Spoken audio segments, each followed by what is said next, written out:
इस वीडियो में है कक्षा 7वीं का हाफ ईयरली एग्ज़ाम का सॉल्यूशन।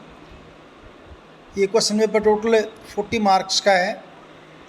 शुरू में 1 मार्क्स वाले क्वेश्चन है, निम्न में से कौन सा जीव स्वपोषी है? तो नीम यानी पौधे।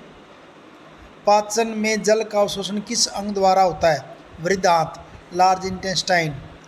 सूर्य का प्रकाश पृथ्वी तक किस विधि द्वारा पहुंचता है? विकिरण, रेडिएशन। अम्ल नीले लिटमस को क्या कर देंगे? लाल में परिवर्तित कर देंगे। लकड़ी का काटना किस प्रकार का परिवर्तन है? भौतिक परिवर्तन है।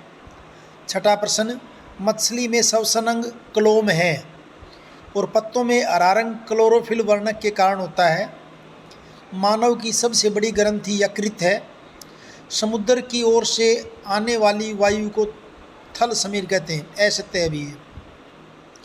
लिटमस को लाइकेन से प्राप्त किया जाता है, सत्य है। प्रकाश संश्लेषण क्रिया का समीकरण, कार्बन डाइऑक्साइड जो कि वायुमंडल से लेते हैं पौधे पत्तों के द्वारा रंध्रों के हेल्प से, प्लस जल जो ज़मीन में से लिया। सूर्य का प्रकाश है, क्लोरोफिल पत्ते के अंदर है, तो किस में बदल जाएगा? ये कार्बोहाइड्रेट प्लस ऑक्सीजन के अंदर। ये रासायनिक समीकरण है। सर्दियों में हम ऊनी वस्त्र क्यों पहनते हैं? पहली बात तो ऊन जो है उष्मारोधी है, और दूसरा ऊन के जो वस्त्र है उनके बीच में जो खाली जगह वहाँ पे क्या होती है? वायु भर जाती है, और वायु ऊष्मा की क्या होती है? कुचालक होती है, तो शरीर की गर्मी को बाहर नहीं जाने देती और शरीर हमारा गर्म रहता है, जिससे हमें सर्दी नहीं लगती। लोहे को जंग से बचाने के लिए पेंट लगा दें, तेल लगा करके, ग्रीस लगा करके, यसद लेपन करके, या फिर लोहे की मिश्र धातु बना करके जंग लगाने से बचाया जा सकता है। मानव का श्वसन तंत्र का नामांकित चित्र, ये चित्र बना रखा है।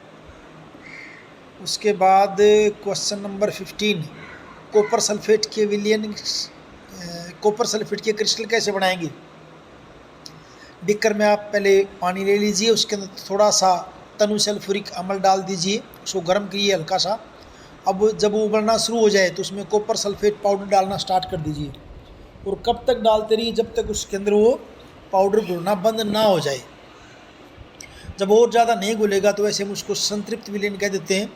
फिर उसको ठंडा करके ठंडा होने के लिए रख दें। थोड़ी देर में अपने आप जो है ना उस बीकर की तली में कॉपर सल्फेट के क्रिस्टल बन जाएंगे। उष्मा के चालक, जिनमें से उष्मा आसानी से गुजर जाए, उष्मा के चालक होते हैं, जैसे कि तांबा, लोहा, एल्यूमिनियम, आमतौर पर जितनी भी धातुएं सारी उष्मा की चालक होती हैं। उष्मारोधी वे पदार्थ जो अपने में से उष्मा को आसानी से गुजरने नहीं देते, जैसे प्लास्टिक है, लकड़ी है। स्वपोषी, विषमपोषी और परपोषी। 17वां प्रश्न, स्वपोषी वे जीव जो कार्बन डाइऑक्साइड और जल जैसे सरल पदार्थों से अपना भोजन स्वयं बना लेते हैं, जैसे कि पौधे, उन्हें स्वयंपोषी कहते हैं। उदाहरण के लिए हरे पौधे स्वपोषी हैं। विषमपोषी वे जीव जो पौधों द्वारा बनाए गए भोजन को ग्रहण करते हैं, जो भोजन पौधों ने बना उसको ग्रहण करते हैं, उनको कहते हैं विषमपोषी, जैसे कि मनुष्य है, गाय है, भैंस आदि। परपोषी वह जीव जिसके शरीर से किसी परजीवी को आश्रय तथा पोषण मिलता है। कोई जीव जिसके शरीर से किसी दूसरे जीव को आश्रय यानी कि रहने के लिए जगह और पोषण मिलता है, उसे परपोषी कहते हैं। उदाहरण के लिए जूं के लिए मानव एक परपोषी है। और फिर आपका अमीबा में पाचन क्रिया का चित्र सहित वर्णन। अमीबा जलाशय में पाए जाने वाला एक कोशिकीय जीव है। अमीबा की कोशिका में एक झिल्ली होती है। यह एक गोल सघन केंद्रक एवं कोशिका द्रव्य में बुलबुले के समान अनेक दानियाँ होती हैं।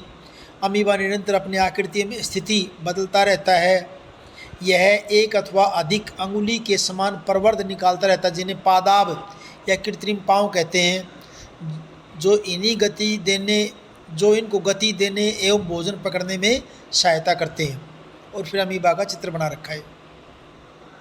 इस चित्र में खाद्य कणिका दिखा रखी ना, अंतर्ग्रहण इस साइड में यहाँ से कर सकता है। यहाँ पादाब बना लेगा और खाने के कण को अपने अंदर लेके उसको पचा के ना बाकी चीज़ को बाहर निकाल देगा। फिर उसके बाद डॉक्टरी थर्मामीटर और प्रयोगशाला थर्मामीटर में अंतर कर रखा हुआ। दोनों के अंदर पारा भरा जाता है, तापमान मापने के काम आते हैं, पारदर्शक कांच के बने होते हैं। दोनों के बाहर स्केल लिखी हुई होती है। असमानता प्रयोगशाला तापमापी का प्रयोग वस्तुओं का ताप मापने के लिए किया जाता है, जबकि डॉक्टरी थर्मामीटर का प्रयोग शरीर का ताप मापने के लिए किया जाता है। प्रयोगशाला तापमापी का पारा स्वयं गिर जाता है, जबकि डॉक्टरी थर्मामीटर का पारा स्वयं नहीं गिरता। प्रयोगशाला तापमापी का ताप परिसर -10 डिग्री सेल्सियस से 110 डिग्री सेल्सियस होता है, जबकि डॉक्टरी थर्मामीटर का ताप परिसर 35 डिग्री सेल्सियस से 42 डिग्री सेल्सियस तक होता है। और संख्या पर क्वेश्चन पेपर कंप्लीट है। Thank you.